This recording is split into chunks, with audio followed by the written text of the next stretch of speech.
pastor in residence here at First Lutheran in Venice. We've been doing this series. It's the second of 3 in partnership with the University of Southern California Center for Religion and Civic Culture. And the series is called How Then Shall We Live? For those of you who were here last time, we talked about climate change, easy stuff. Then we thought we'd graduate to the next level, polarization. And what I love about polarization is it's this catch-all for the planning side of things. When we were like, should we talk about immigration? Should we talk about the culture wars? Should we talk about this, that, and the other thing? And we were like, well, those are all things people are arguing about. So let's just talk about the arguing itself. And so that's the idea behind tonight. Our next one, which is going to be on July 15th, will be on AI and talking about a couple of different interesting aspects of AI. We're going to have a panel of folks who are going to be speaking at it from various perspectives. We're going to have a member of our own congregation, Ulf, who's going to be talking about some technical aspects of it and some of the continuity and history of the technology. And then we're going to have a USC professor, Stephen Aguilar, who's going to be talking about it also from kind of a technical perspective, but also looking at it in the realm of religion and in culture. And then we have an ethicist and philosopher coming up from San Diego, Dr. Darby Vickers, who's going to be bringing kind of this philosophical, ethical perspective to that conversation. And then I'll be moderating it and talking about it from both a journalist perspective and then also a pastoral perspective. And we're going to be joined by 20 to 25 pastors and preachers and leaders from around the LA area. So that's going to be really fun as part of that event as well. So we should have some fun then. But tonight, polarization, that's the theme. And to get us kicked off, I wanted to talk about something that can be polarizing in my household with my wife, who's going to be coming in just 2 weeks, and that is Eurovision Song Contest. How many of you know what the Eurovision Song Contest is? How many of you know what the Eurovision Song Contest is because you saw the movie with Will Ferrell and Rachel McAdams a couple years ago? That's what I thought.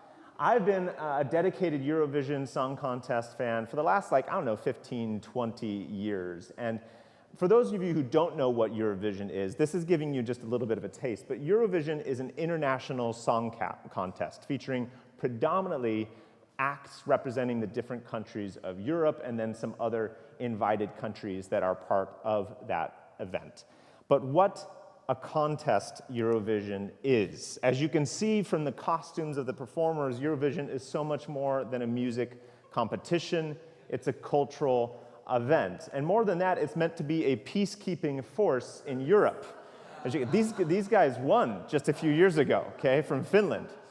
So it's meant to be this peacekeeping force in Europe, one of the most violently and historically war-torn continents in the world. It started in 1956, and Eurovision was a pop culture attempt by the European Broadcasting Union to bring Europeans together after the trauma of World War II around performances like that of Conchita Wurst, or Conchita Wurst. Conchita Sausage is how her name translates. Conchita is from Austria, won the competition, was also in the movie with Will Ferrell and Rachel McAdams, was one of the Eurovision celebrities that was featured in there. It also features not only the crazy costumes, but a lot of dancing. And this is one of my favorites from Iceland. So this got pretty popular and pretty viral around the world for a while. And then this was from 2 years ago and is a lot. But these people also brought the Eurovision energy.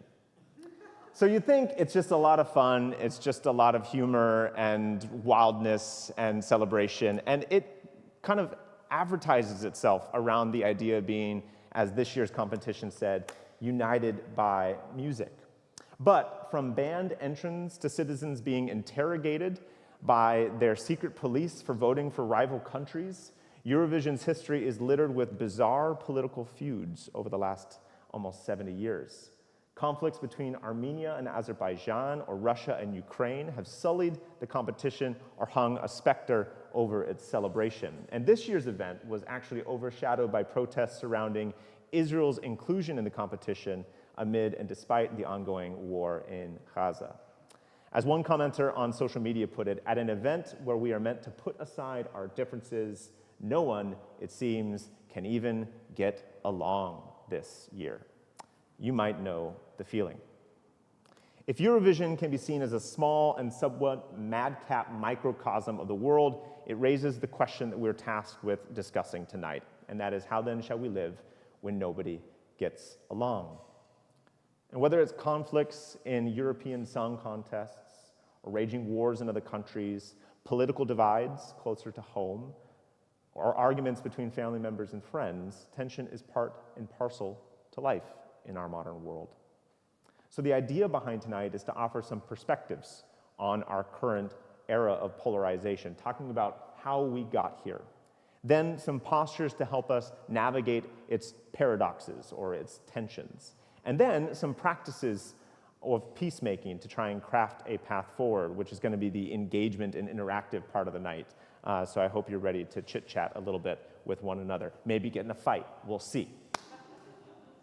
But to be able to start us off tonight, I wanted to talk or brainstorm a little bit about what divides us, just to kind of get some things out there in the room that we think divide us as a society and as a culture. So I'm going to do that thing where I go up on the board and I write a bunch of different things that you're going to just yell out at me. Does that work for you? Fantastic. So what divides us, my friends? Guns. Okay. Heather came prepared. Politics in general. Donald Trump. People nervously laugh. Religion. Okay. Age differences. I'll just write age. Is that okay? Fantastic. Lack of patience. How about impatience? Does that work? DEI, is that what I heard? Is that what I heard? Yeah, okay. That's it? Homosexuality, okay.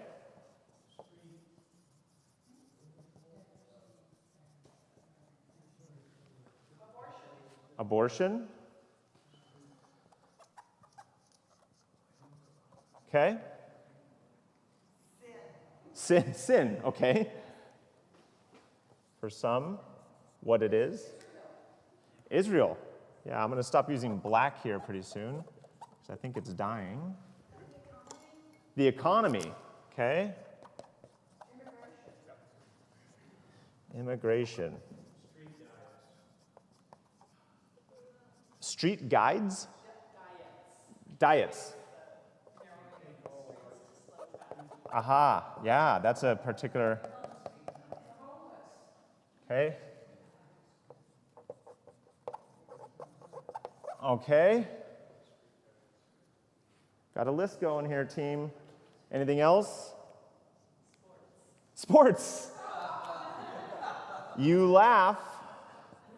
We have to take a moment of quiet for the loss of Jerry West. Jerry West, okay.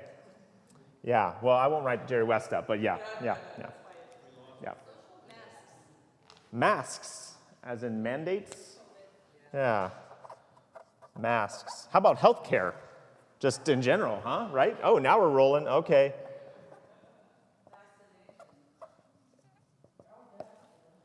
Yeah. Social media. I'm looking for two more after that because I'm running out of room. Two more.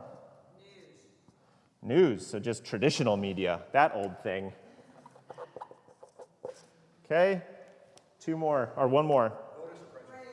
Wow, I like how we had a race to the finish line there. It's like race or voter suppression. I'll put both up. Race and voter suppression. So, you've already got your first gift of the evening. You can take this home with you and use it as like just conversation starters at your next holiday meal with your family. Just throw these into a bowl and ask someone to pick it out, and then there you go. You got your first topic of the evening. So looking at this list, I don't think there's anything that well, the street diets I think surprised me. That's one that, because I haven't lived in LA in a long time, so I haven't been thinking about that. But I think a lot of these are Do we all agree? Do we all agree? These are the things we're divided about? Yeah, they're all tough ones, right? I made the joke about bringing them up at Thanksgiving dinner, and we all kind of nervously chuckled because either we've been at a dinner where one of these topics came up, or there weren't people at the table because this topic was discussed, or people felt differently about the topics before, right? Or you laugh nervously because you would never, ever bring any of these up with particular family members or friends. And yet, we have to live with people who believe and think and do different things around these topics, correct? And we have to be with them in our neighborhood. We have to work with them, perhaps. We have to live with them. We have to be married to them sometimes. It's the worst. The polarization of our society is an everyday thing now. We live in an era of everyday polarization, caused in no small part by the contemporary challenges of what are often called hyperdiversity and difference on steroids, if you will. Because in the 21st century, our lives are characterized by a few things. We live in highly developed, globalized, capitalist societies, often based on competition, that are at the same time interconnected. There's also what some have called the increasing compression of space and time in our life. So space and time have been compressed, brought on by revolutions in information technology, communication technology, and travel technology. A human geographer named Doreen Massey said that in our contemporary life, things are simultaneously speeding up and spreading out all at once. This has meant the rearrangement of individuals and communities according to certain social and economic class markers, according to different unequal powers, overlapping urbanizations, and more fractured and pluralized societies. We're going to unpack this a little bit more, but when I look at these things and I think about these things, I imagine my grandmother's cul-de-sac in Newark, California. So my grandmother actually came out from Milwaukee, Wisconsin. She's originally from Adams Friendship, Wisconsin. And then she went to Milwaukee to help build bombs during World War II. She hated the work. She hated the work because it was hard work, but also because she thought, I'm killing people with what I'm doing. Even if they're the enemy, I didn't like it. And so she heard about an opportunity to then come out to California and build something different as part of the war effort. And so she didn't tell her parents, she didn't tell her roommate, she just got on a Greyhound bus and went from Milwaukee all the way out to Los Angeles. She arrived in Los Angeles, and the first place she ate, can you guess? No, Clifton's. I've never been to Clifton's in downtown. It reopens later this month. I'm so excited. But anyways, Clifton. She went to Clifton's, and then she made her way up to Northern California. She met my grandfather, Andy, who was from Wyoming, and they decided to settle in the East Bay Area. And they got a home subsidized by the US government, and they moved into a cul-de-sac along with a bunch of other people who had served in some capacity in the efforts of World War II. Then they stayed there for the next 75 years. And that cul-de-sac changed. With every season of migration into the city, different people moved in. First, it was the Portuguese, right? Then it was the Catholics that moved in. Then it was different eras of Central and South American migration, the Mexican family, the Salvadoran family. You had Korean, you had Vietnamese, you had Chinese, you had Indian, and now you have Afghan. And when my grandmother died a few years ago and we were clearing out the house, we walked onto this cul-de-sac and we realized it was the United Nations, because after each season of migration, a different family had stuck. And so you had all of these different families living on the same cul-de-sac. And then at the same time, all their kids who had grown up on that cul-de-sac, you think maybe this is the opportunity for them to come together, but you know where they were? I remember when I was a kid and we'd go there for Thanksgiving, we'd all be playing, American football out on the streets, and we'd yell car, and then we'd clear, and we'd come back on the streets. And then I looked down the street and I realized how eerily quiet it was, and I wondered why. And then I saw everybody was on their phones, right? And then, as I started talking to some people that we knew from the years past, they were all complaining about one thing, and that was that they were being priced out of their own neighborhood. As we sold my grandmother's house, I realized just how much that house that they had bought for $15,000 had appreciated, right? And so here was a community that was defined by all the diversity of movement and migration that has been part of our 20th and 21st century world, had been impacted by technology, and had also been hit by overlapping urbanizations and highly competitive globalist, capitalist societies. But then I also think about elections, where every demographic is broken down and competed over by the different parties, right? White evangelicals, black evangelicals, the Muslim vote, Latinos and suburban moms, Rust Belt and burnt over districts, the list could go on. These are all examples and symptoms of this highly globalized, interconnected society, the compression of time and space, and the fracture and rearrangement of what divides us.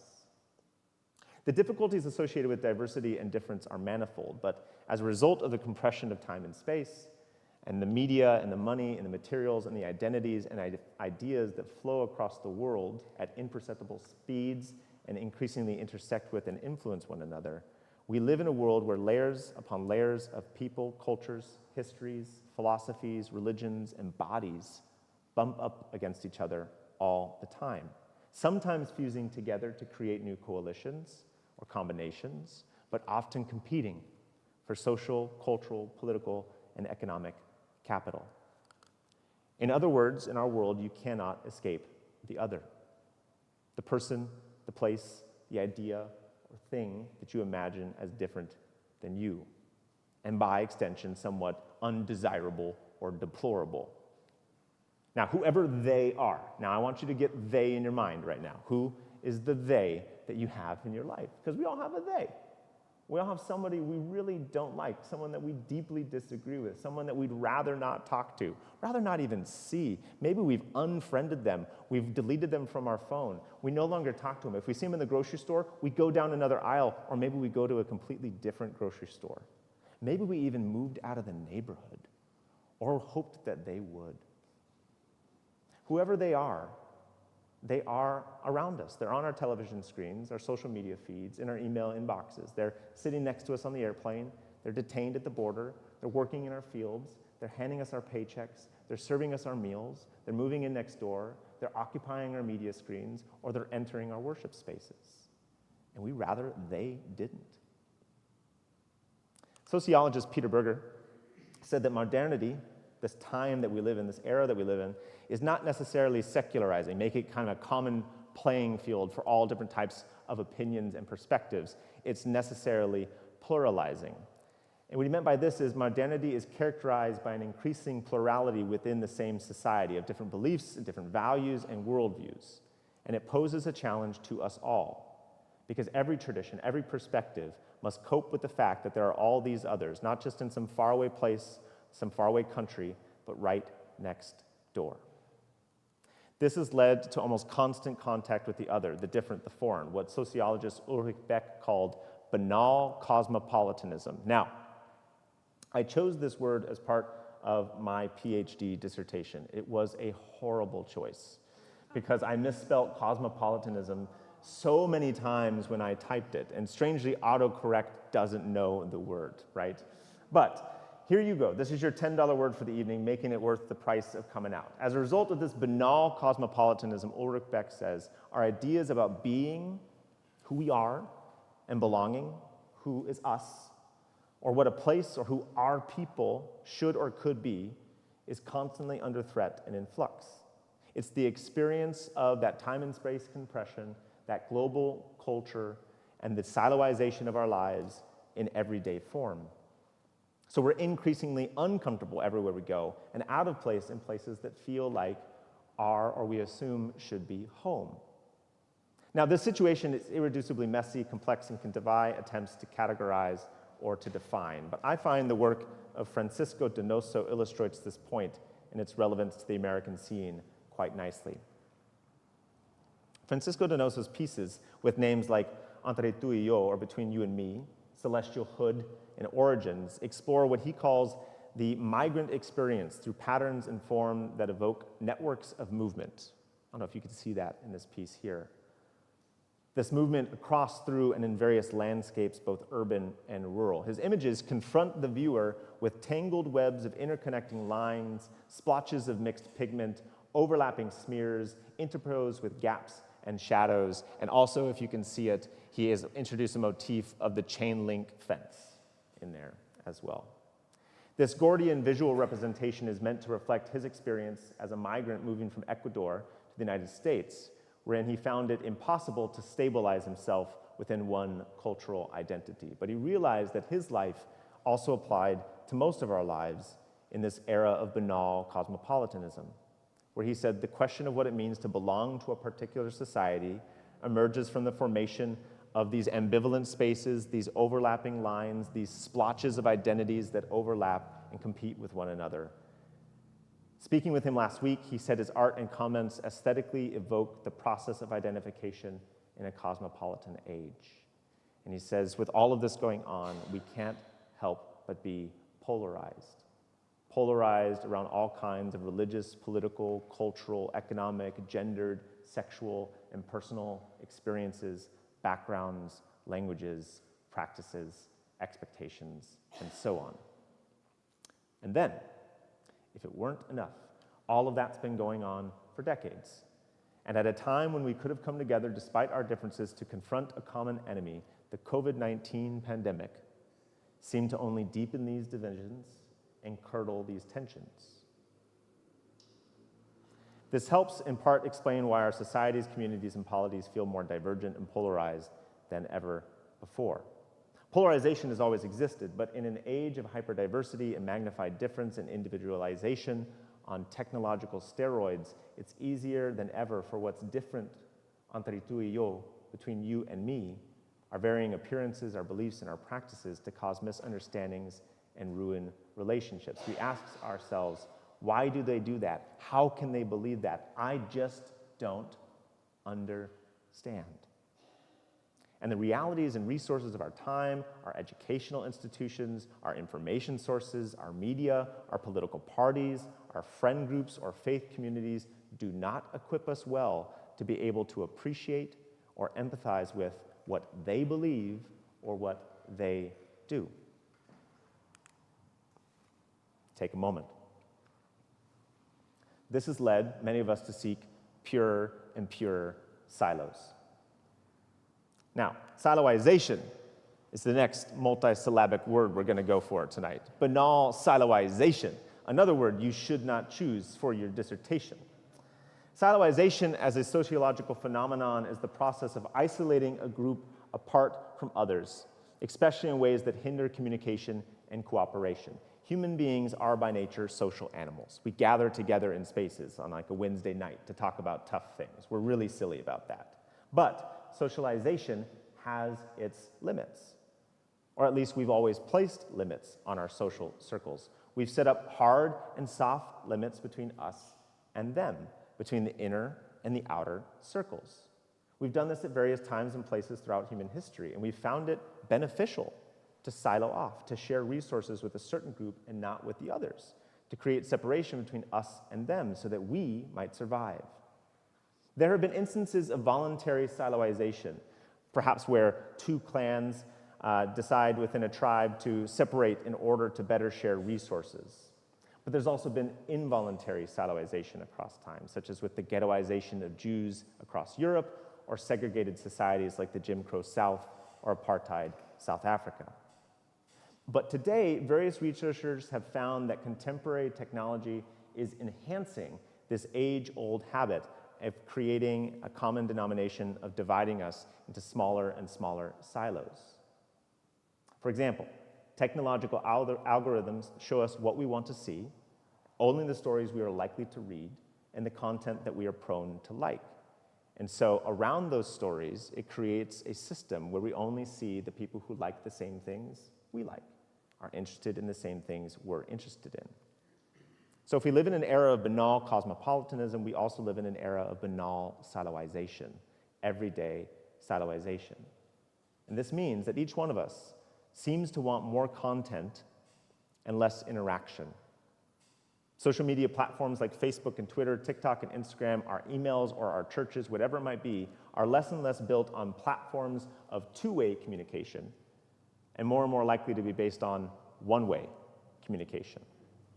So, one-way communication is linear, it's limited, because it occurs in a straight line from sender to receiver. It informs, it persuades, it commands, and we love it.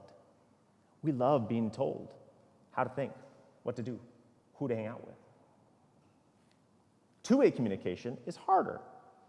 It always includes a feedback loop from receiver to sender, from sender to receiver, which lets the sender know the message has been received and how so. As one communication specialist said, two-way communication helps you understand the meaning of your communication. And what he means by that is the meaning of your communication is the response that you get. Have you ever heard that before? The meaning of your communication is the response that you get. Not what you meant to convey, but the response that you get from others. We don't like that because we want to say something and we want the other person to hear us the way we wanted to be heard. Amen? Amen. We like that. But two-way communication has someone else on the other line who responds back to us.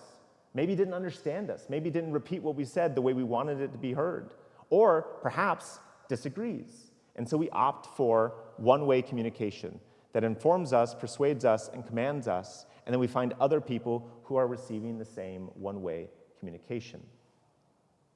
In a complex and cosmopolitan world where there are all these different ideas, things, and persons flitting and flying around, all these different ways of seeing and acting in the world, it is mightily tempting to lean further into one-way communication, to seek clear information from sources we trust, persuasive content from people we like, and others that want to tell us how to think, feel, and act, and they seem to have authority to do so.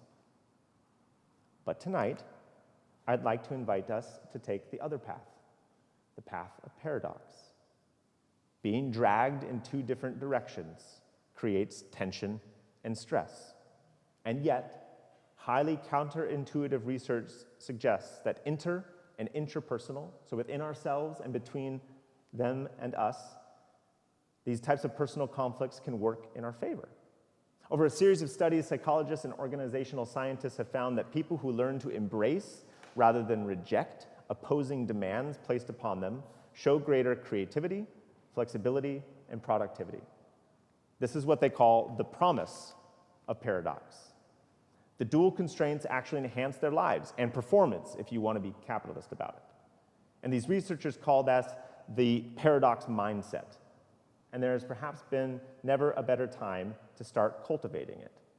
In a highly polarized society, our hearts, our minds, our souls, our allegiances, our actions are being pulled in multiple directions. It's tempting, as we've already said, to lean into commanding clarity and the purity we find persuasive. But a counter-narrative would be that we lean into polarized opinions instead, that we wade into differences and sit with them rather than trying to resolve them, that we consider conflicting perspectives to gain a better understanding of an issue, that we embrace the paradox that multiple things can be true at the same time, that we make room for tensions to be generative, even life-giving.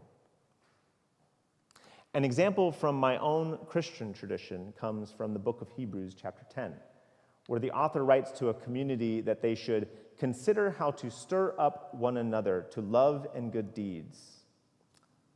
This is the word paroxysmon, or paroxysmos, as it's used in Hebrews. And the meaning of this word is a severe argument based on a deep difference of opinion. It's where we get our word paroxysm from, like a paroxysm or a fit, right? It's to have a severe argument, a sharp difference of opinion. And it's when it's used elsewhere in the same scriptures, it is to refer to people having a really deep divide so that they're about ready to separate or break up. But here, the author in the letter of Hebrews says to a small community who held very different opinions on matters of life and death, the meaning and purpose of God, and the fate of everyone who ever lived, to that community, the author writes, don't stop meeting together and consider how you might fight your way to love and good deeds. Consider how you might argue with one another until you love one another. I think there's some wisdom in that. No? One of my favorite theologians, Love Lazarus Seacrest, also great name, said, the world is entering an era in which our capacity to find leaders with gifts for managing diversity will determine our society's ability to persist and thrive. And I agree. Right now, most of the expectation is being placed on a leader's ability to pass purity tests, to make the decisions that appeal to their base, that stick to the party line, rather than trying to reach across the aisle. And so tonight, I'd like to offer up some alternative examples I've encountered along my way. And these examples come from the realm of Muslim-Christian dialogue. That's not the only polarizing thing that we could talk about. But Muslim and Christians have struggled to get along over the years, you might say. So, I'm intimately familiar with several people who I think have made broad strides in trying to come together to sit with the paradox and let the tensions be generative between them. And the first is actually from here in Southern California, Michal Muhlenberg and Sondos Cholakichaf, who started a group called Misunderstanding. Sondos and Michal were born in the Middle East in December 1982. Michal was raised in Holland and moved to the US in 2005. Sondos was raised here in the Southland. They first met at a Muslim-Christian bridge-building event in the fall of 2011 and quickly became good friends.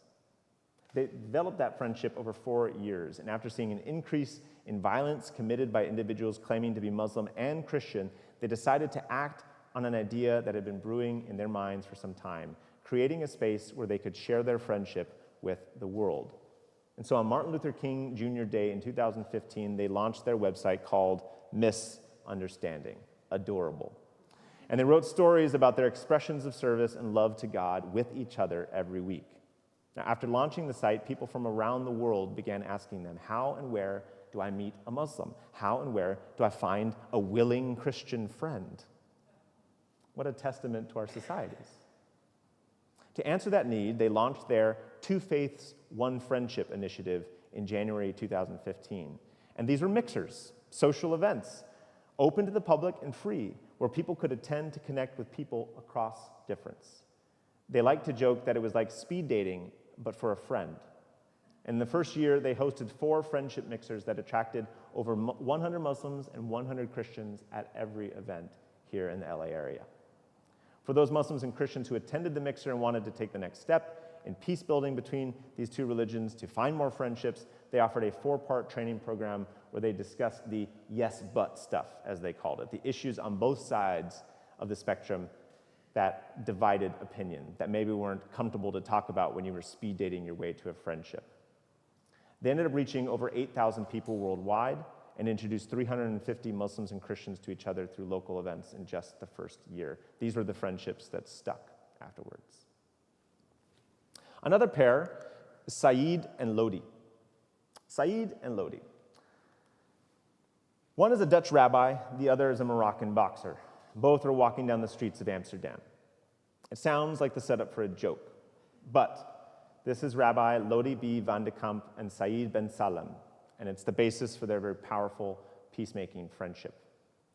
Van de Kamp, here on the right, is a prominent leader in Holland's Jewish community. He's a former politician and member of the European Muslim Jewish Leadership Platform. Ben Salem is a self-made youth worker and role model, former boxer in the Amsterdam borough of Bos en Lomer, which has a really hard reputation. Together, they are Saeed and Lodi. Through their friendship and easygoing humor, which you can kind of see together here, their counter-criminalization and radicalization work among youth in Amsterdam has been highly successful, to the point that they've been nominated for multiple EU awards.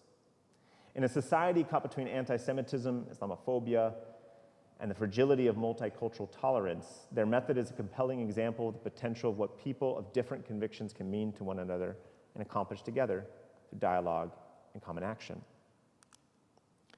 The last is Alyssa Wahed. For Alyssa Wahed, being the daughter of Indonesia's first democratically elected president in a generation and granddaughter of one of the founders of the largest Muslim organization in the world, there's quite a legacy to live up to. She told me, "You can imagine what kind of expectations I was born into," as a portrait of her father was hanging behind her. It was this huge burden. My father is literally a symbol for the nation. Even so, she channeled her family's legacy into pioneering an interreligious movement of her own, the Gus Durian Network of Indonesia, or GNI. Founded in 2010, GNI works with grassroots-level activists across Indonesia to promote interreligious reconciliation, active citizenship, democracy, and human rights. It's hard to measure the full extent of her organization as they have no formal membership structure, but it has chapters in over 114 locations across Indonesia and international chapters in Malaysia, the UK, Saudi Arabia, Germany, the Philippines, Egypt, and the US. On Twitter, GNI enjoys over 250,000 followers alongside Wahid's more than 450,000. As its national director, Wahid has been at the forefront of fighting for religious minorities' rights in Indonesia. She herself is Muslim, but she promotes a vision of interreligious dialogue between Muslims and non-Muslims in the country. Her organization's extensive work has allowed Wahid not only to promote pluralism in Indonesia on a large scale, but also to mobilize other people locally to protect marginalized communities when they come under threat. Wahid told me that in 2010, she was sipping on a latte in Starbucks when she received a notification about an attack on a West Javan village, a different island in Indonesia. It was largely inhabited by Ahmadis, a denomination considered non-Muslim by religious hardliners. And assailants had descended upon the village as part of a spate of vicious attacks across the country. The Ahmadis feared for their lives, so they sent a text to Alyssa. The message she received from 500 kilometers away not only communicated the danger, but expressed the hope that Gus Durians from her network would come to their aid. She dropped her latte, sprang into action, went on her computer, and found Gus Durians in the area and connected them to village residents. The network not only responded, they formed a protective human barrier around the village, literally standing up for the ideals of religious pluralism and freedom Wahid's father had championed. It was a tipping point for the organization, Alyssa said. I realized then that this work isn't just nice talk. This is about defending freedoms, protecting people, and making sure vulnerable groups survive. Each of these people, I believe, shows us that the intersection of faith and politics doesn't have to be messy. It can be magnificent. It can be beautiful. Deep differences don't have to be dividing. Intentionally meeting together and talking things out can lead to positive impacts in society and the ability to address shared challenges together. It's very tempting to focus on or even argue about what policy is going to address these things, what party is better positioned to talk about them, or candidate that's most in line with how I or you see the world. But these examples show that we perhaps have our priorities backwards. The real question is, how do I relate to others, including those I might disagree with, so that we might improve the world together? Bishop Justin Welby said, "Safety for our future is not found by seeking it, but by engaging with those who challenge us." But how do we get there? How do we become peacemakers in a polarized society? How do we start the conversations? And once started, how do we make sure they don't devolve into a shouting match, as they so often do, or a ruined relationship faster than we can say cosmopolitanization? The rest of our evening together is going to be focused on putting these perspectives and postures of dialogue and peacemaking into practice. First, some definitions about what I mean by dialogue. Dialogue is unconditional respect for the other in pursuit of common understanding and purpose. In dialogue with people who are different than us, we can discern the sources of tension and conflict. We can accept that those are true, but we draw on our similarities as human beings, and we have unconditional respect for the other, no matter their opinions or their expressions.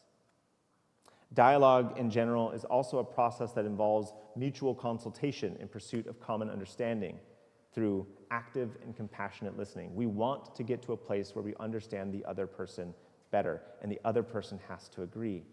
The idea is to discover similarities and understand differences in diverse perspectives and points of view. Dialogue is also not just a simple chat, nor is it a debate. It's not about convincing others to agree with one's perspective or to convert them to your side. Instead, it builds bridges of connection between people who are different than each other.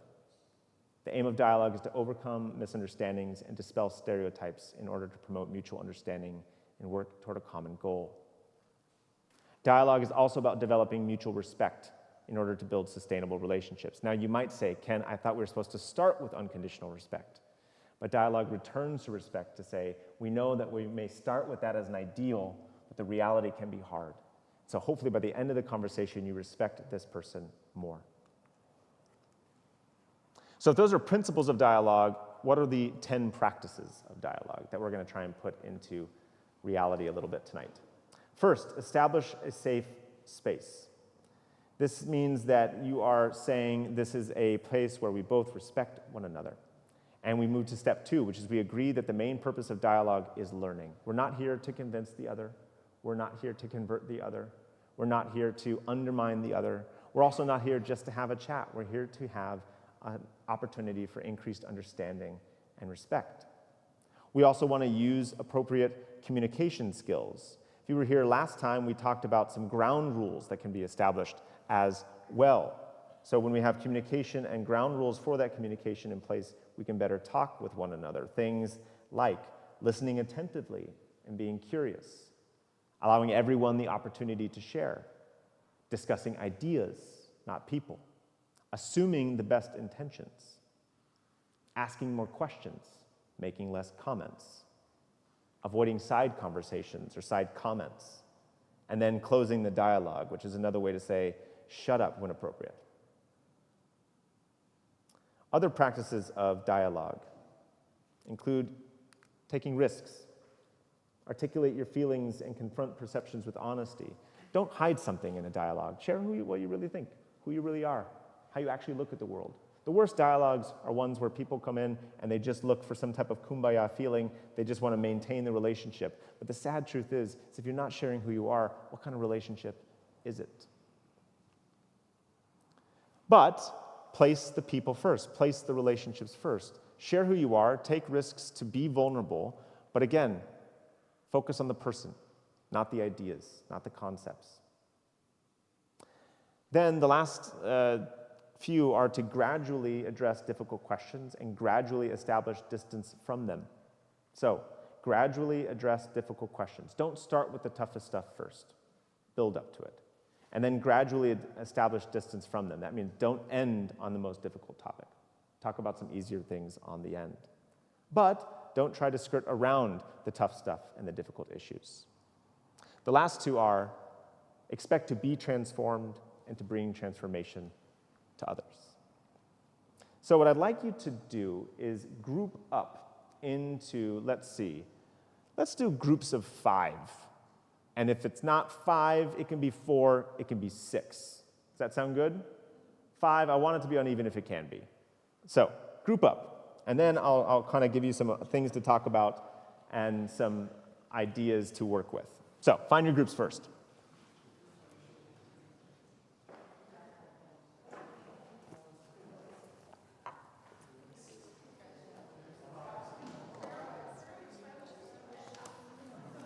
Gosh, this is horrible.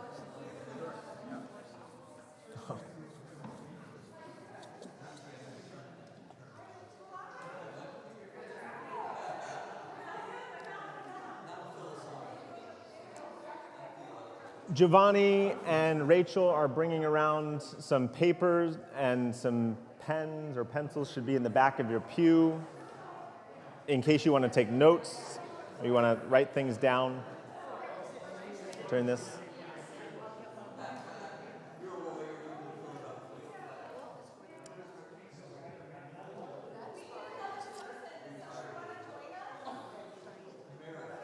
Giovanni, Rachel, you can also join in. Yeah, you can join in. Join in a group. Okay, are we grouped up? Okay. Now, you probably know some people in this group. Maybe you don't know some of the people in the group. That's good. But one of the practices that we addressed was that you gradually approach difficult stuff. Practice number 7, okay?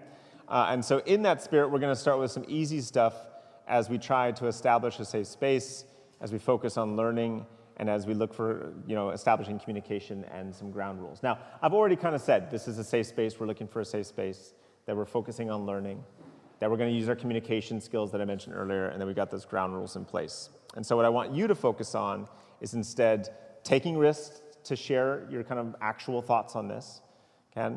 Remembering to keep people first, and then we're going to gradually work into the tough stuff so that we can be transformed and we can transform others. So we're going to start off with not one of these topics. We're going to start off with In-N-Out or Fatburger. Yeah, okay. So In-N-Out or Fatburger. If you don't have an opinion on it, that's okay. But I want you to talk about In-N-Out or Fatburger, what you prefer. What is your favorite burger joint? In-N-Out or Fat Burger? If you have a different opinion, a different place, feel free to throw it in. Go.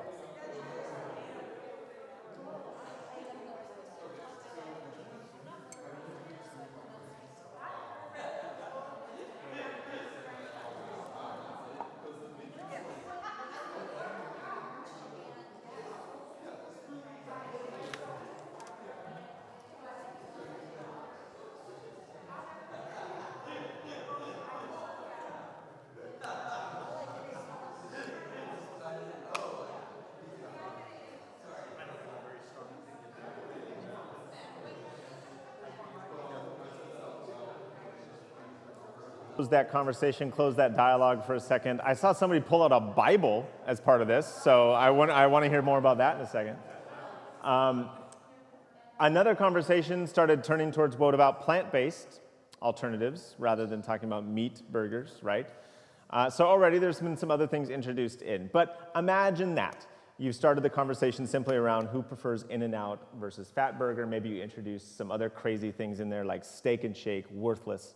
But you've had, yeah, see, now you started to disagree. But then someone says, yeah, I tend to avoid fast food restaurants in different places. And then you get into why. Well, maybe it goes in the plant-based direction. Maybe it goes in some other direction. But maybe it gets down to, well, where I live, the minimum wage is just too low. So then you start getting into what is an appropriate minimum wage? How does this help people who are perhaps living below the poverty line? Somebody says 80% of all the children living in Los Angeles live below the federal poverty line. And in part, it's because people are working in fast food jobs. Didn't you know that?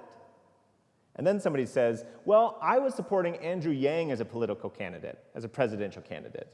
I don't know if you remember him, and he had a good idea to fix it. Universal basic income. The concept of a government providing payments for every single adult citizen, and they're receiving a set amount of money no matter what their income is, no matter if they have a job or not. Discuss.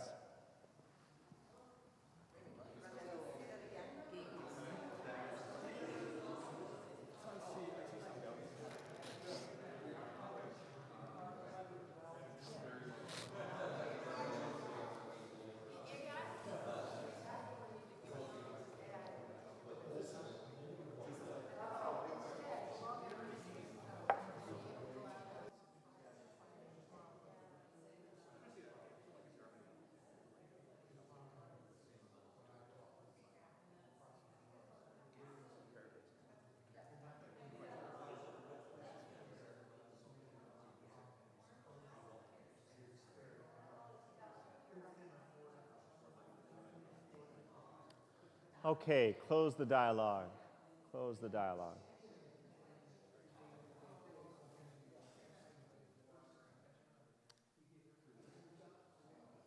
So someone in your group says that I believe in universal basic income because the other day I went to CVS and I found it hard to even justify paying that amount of money for toilet paper. And you see the opportunity for the dialogue to maybe gradually move away from the tough stuff. And you say, you know what I've been thinking about lately is whether or not the toilet paper roll should go over or under. Discuss, use the principles of dialogue. Toilet paper roll over or under, and why, and we'll close up and have some time to process. Multiply or single ply, yeah, we could have a lot.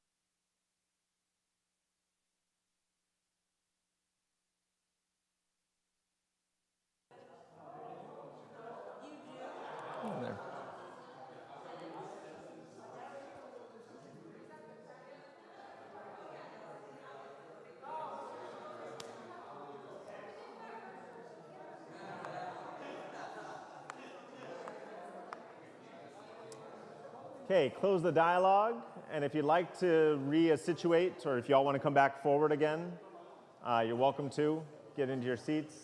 You're also welcome to stay there if you want, but might be harder to take part.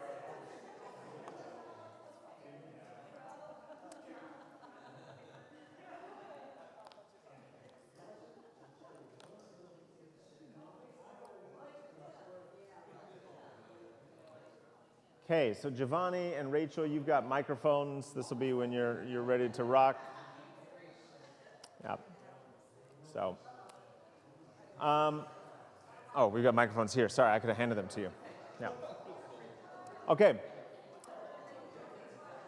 So, when I have been part of dialogue training or have led dialogue training before, usually you got like 2 or 3 days.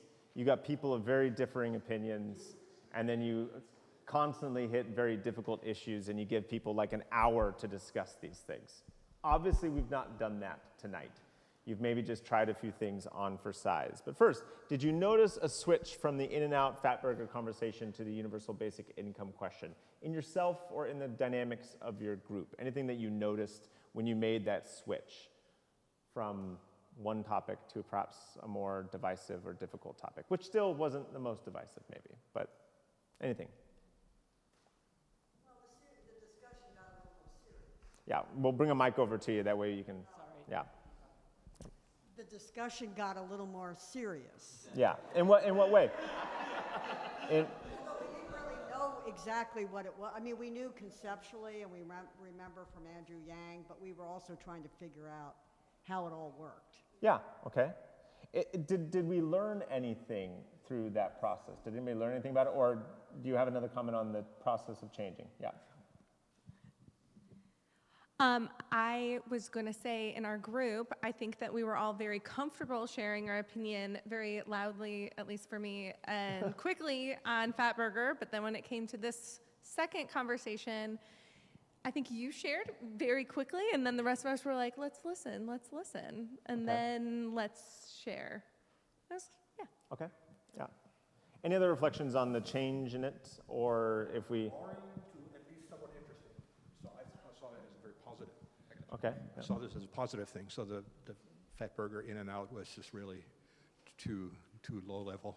It was too low level. Okay, Too yeah. boring, too Yeah, easy too agree. boring, And okay. so at least there was a little bit of spice, which I thought was a positive thing. You wanted to a actually meatier topic. to have a somewhat interesting and engageable topic. Yeah, yeah. Yeah, no, I hear you. Yeah, that's fair enough. Yeah.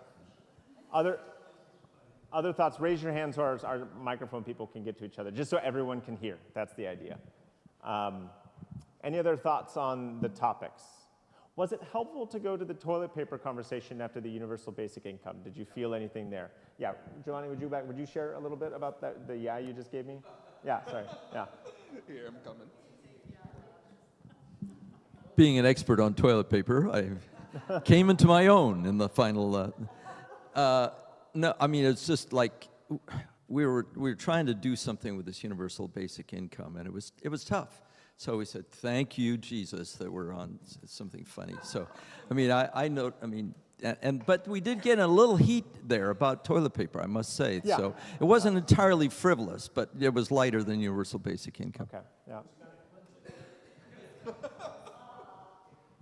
Anything else on the process, what you noticed, anything that, did you feel like you were doing dialogue, or did it just feel like a normal conversation?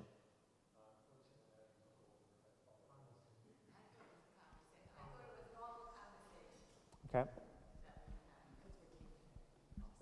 I thought that it was normal conversation that we had on all of the topics. okay. And why do you think that is? That it was just felt like a normal conversation? Probably because we're of similar age and thought. Okay, okay. So you agreed a lot is what you were saying. Any other thoughts on why maybe it was just a normal conversation, or maybe that it wasn't? Yeah. I think it's challenging to listen when you're also sitting there formulating what you want to say. Yeah. And so the whole prospect of listening to somebody else, that's work. That's, okay, well, what are they saying? Trying to listen to what they're saying and interpret what they're saying. And then it's like, okay, now what do I think? That can get all muddled in a hurry. Yeah. Did we feel in the group that we felt like everyone needed to share? Yes. Did you? Yeah, you felt a pressure that everyone needed to share. Why is that? Yeah. Josh has a raised hand. Because because you modeled what a good conversation looks like for us. So Okay, yeah, we felt like we got to follow the rules here. And, okay. yeah. But we interpret that as talking. Yeah.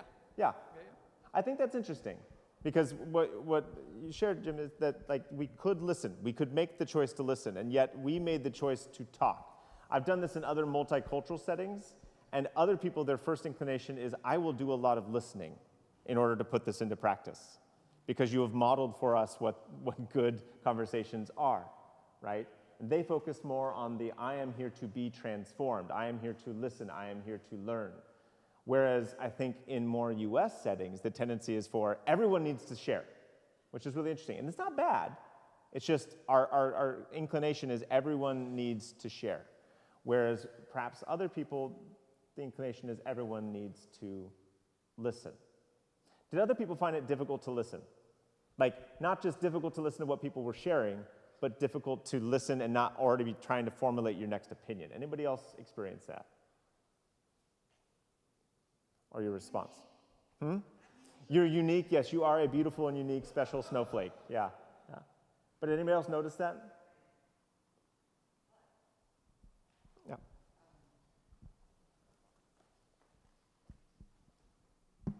I found it hard to engage at all. To what, sorry? I found it hard to engage at all on the first thing because I've never been to Fatburger. Okay. So it's like the whole conversation is meaningless for me. I could hear other people's, so all I can do is listen.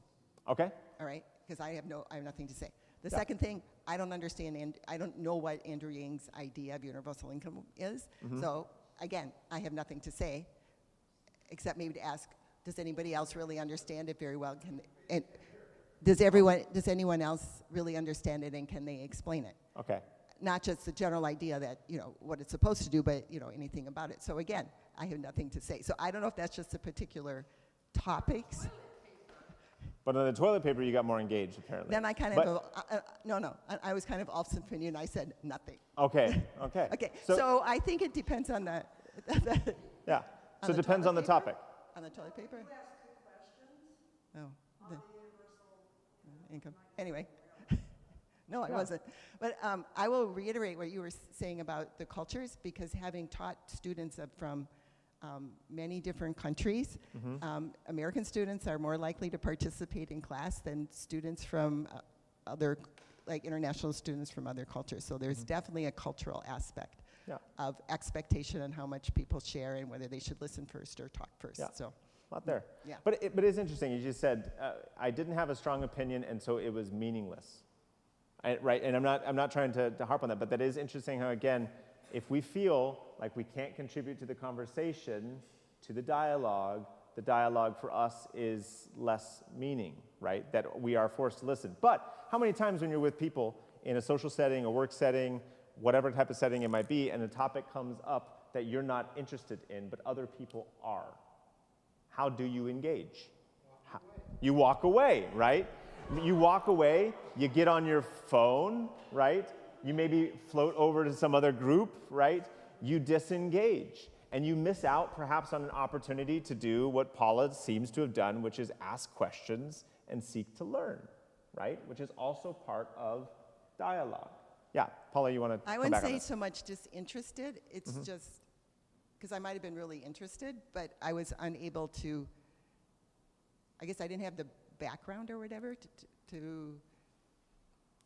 I didn't belong in the conversation the way it was set up. Okay. Okay. So you felt like you didn't belong in the conversation because of the topics that were introduced. Yeah. Yeah. Rachel.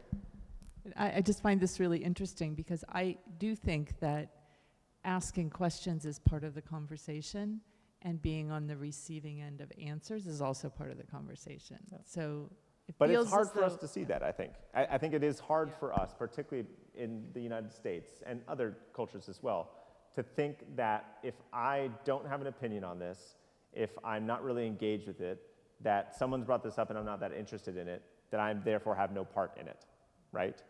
And yet, if other people are passionate about a topic, we have an opportunity to still learn from them, right? To be transformed, perhaps, to change our mind about a topic. I want to pull back and I want to look at the principles themselves, the practices themselves. I think also part of it, earlier was even if it was unconscious, and it's not because of what I did, but what we all did tonight, one of the reasons it felt more like a conversation is because I think we had already established implicitly a safe space. We all showed up here tonight to do certain things and to have these types of conversations, right, rather than a debate that itself. We also came here to learn, right? Why do we leave our home on a Wednesday night to be able to talk about these things? We wanted to be in a learning environment, right? We had talked about communication and ground rules beforehand as well. But what about these practices? Did any of these maybe speak to your experience? Again, compressed time, not a lot of issues to be able to really sink our teeth into. But were there any principles from these, or this as well, that you felt really kind of spoke to you or that you could see being applied in your everyday life?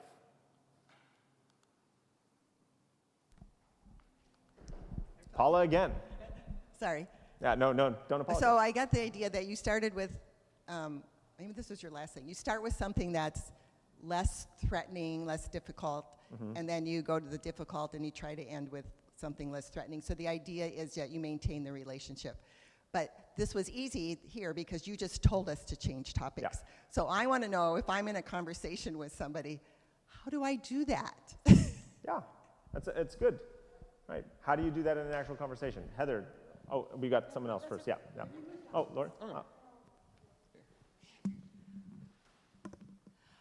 I was thinking about this, and maybe this helps you. I think another piece is to take it off the opinion on the issue and tell a story relating to the issue in your own life, because then that humanizes it and it gets us back to being people. So if someone is caught in a, and it's a tough thing back and forth, and you could say, and Ulf did some of this, it's like, when I was growing up, there was a family and they went through this and this is what I saw happen. And so I think that maybe leads me to be more, whatever, and you just humanize the issue and get off of the bombast and the why this is right. And then I think that's a good pivot.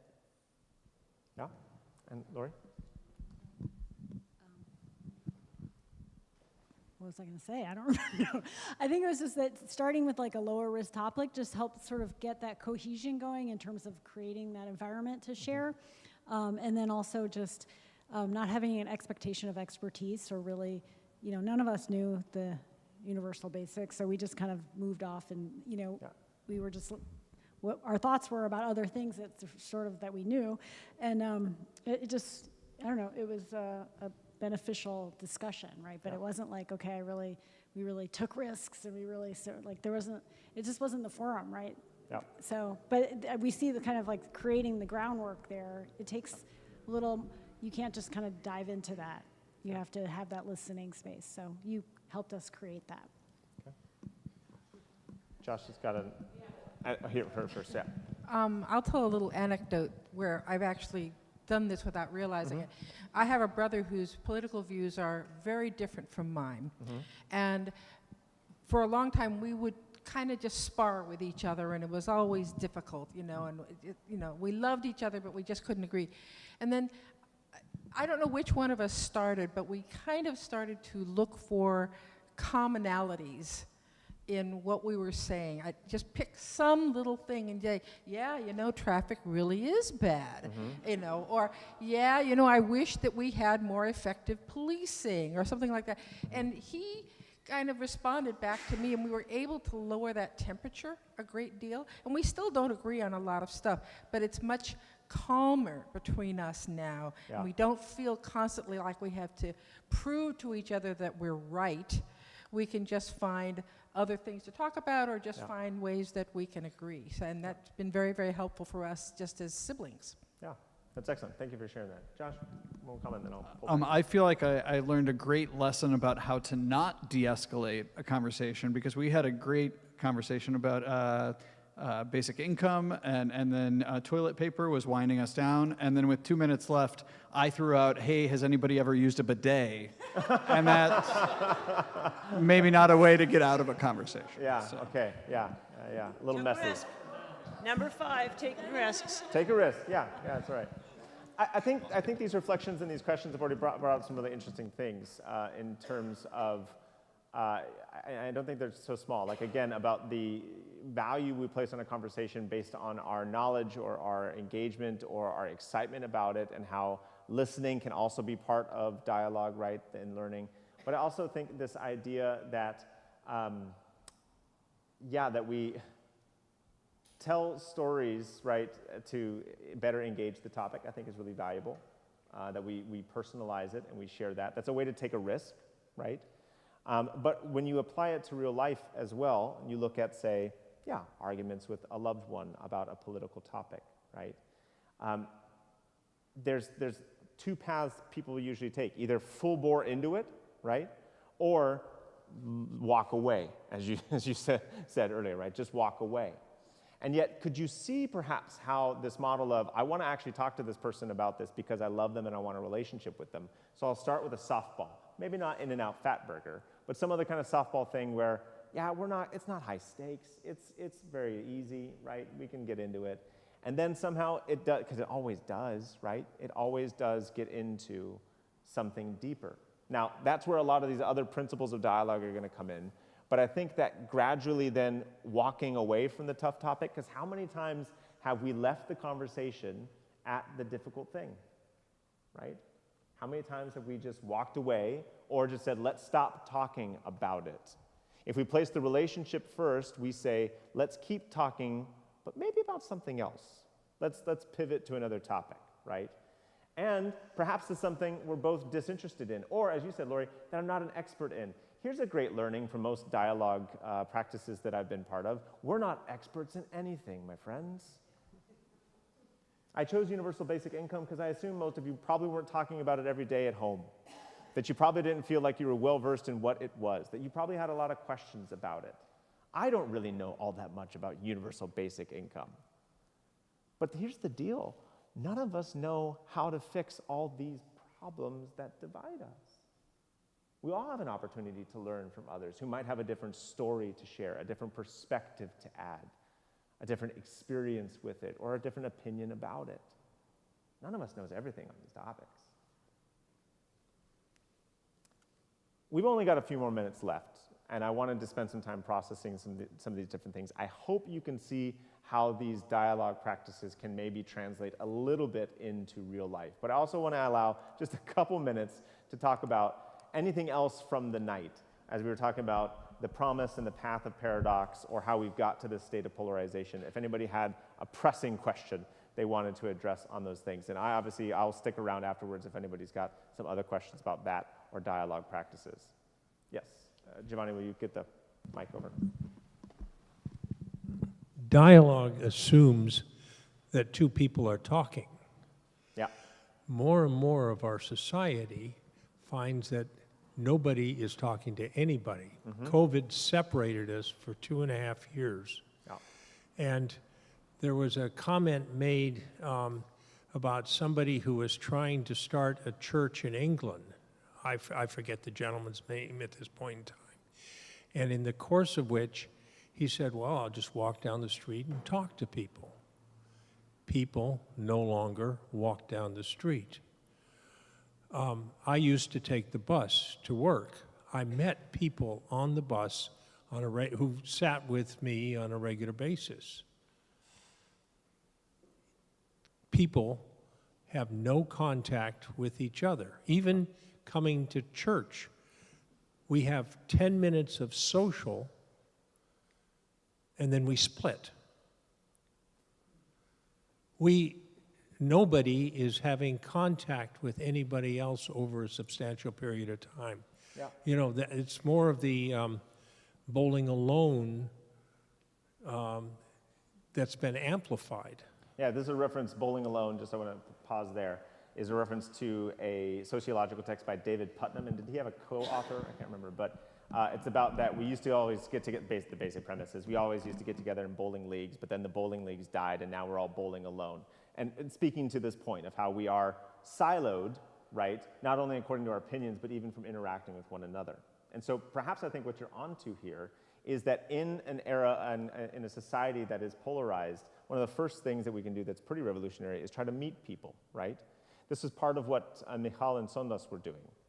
They were hanging out with each other and providing opportunities for others to hang out with each other as well, because what were the two questions they got in response? How do I meet somebody? How do I get to know somebody? So I think you're very right that part of the problem of polarization is that we do not meet together, we do not talk together. Even at church, right? You said 10 minutes of social, an hour long of what is that one-way communication, right? Less two-way communication, a lot of one-way communication in the way we've set up our church services or other types of religious gatherings or social gatherings, right? A lot of one-way, less two-way. Even the way I structured this evening, I did a lot of one-way and less two-way, right? It's about 50-50, but still. Other thoughts, questions on this? One more, perhaps, before we break up for the evening. Yes, Paula. Hello, it's on. So your 3 examples you gave of peacemaking pairs, or actually in one case an individual, they were all Muslim. There was a Muslim person in each pair. Yeah. And I wondered, it seems that since we're the peacemakers, Christians, right? Blessed are the peacemakers. Mm-hmm. Jesus wants us to be peacemakers. Why you either chose all Muslim or whether you think there aren't any. No, not at all. So Michal is Christian in the Michal and Sondos. And then, and then I did Jewish Muslim as well, and then I did an individual Muslim. That's partly because most of the time I'm not hanging out with Christians. I hang out more with Muslims in my life in general. And they have been, I think, also one of the things that happens is if you're marginalized in a society, you are a little more prone to want to make peace in general. Whereas if you're not marginalized and you're more privileged within a society, there's no need to make peace. You already feel pretty much at peace. And so those are the contexts, I think, with Sondos and with Said. And Michal and Rabbi Lodi really made some efforts there to recognize that they needed to make peace and be an active part of that. But with Alyssa, she was in the majority. She's in the majority, and she was working to protect minorities. And I pulled them out simply because I think they're 3 really kind of different types of examples and had some practical elements, and that they not only addressed an issue where people disagreed about very important things, but also did more with it. So Michal and Sondos didn't simply connect with one another, but used their connection to connect other people around them. Said and Lodi have used their friendship to be able to address radicalization and criminalization in a very difficult part of Amsterdam. And then Alyssa has used her network and her legacy through her father and grandfather to be able to protect minorities in a country where minorities are very regularly under the threat of death. And so I think they've taken what starts as a conversation and moved it into a real-world impact and done more with it than simply getting along with the person next to them. So less about who they were and more just because those are the people I know. Yeah. Okay, we are already at 8:32. I will hang out and continue to be here if people want to continue to converse around these issues, but I thank you very much for being here for part 2 of our series, How Then Shall We Live? Our last one, July 15th, we talk about AI. I heard 2 different groups start talking about AI as part of the universal basic income conversation. And so I invite you to be back for that, where we talk about some of the technological aspects of that, the practical aspects and uses of it, and then also the philosophical and ethical questions that we might all have. And that'll be a panel conversation, which is very much based on Q&A. So we'll look forward to some 2-way conversation on that evening. Thank you very much for being here tonight.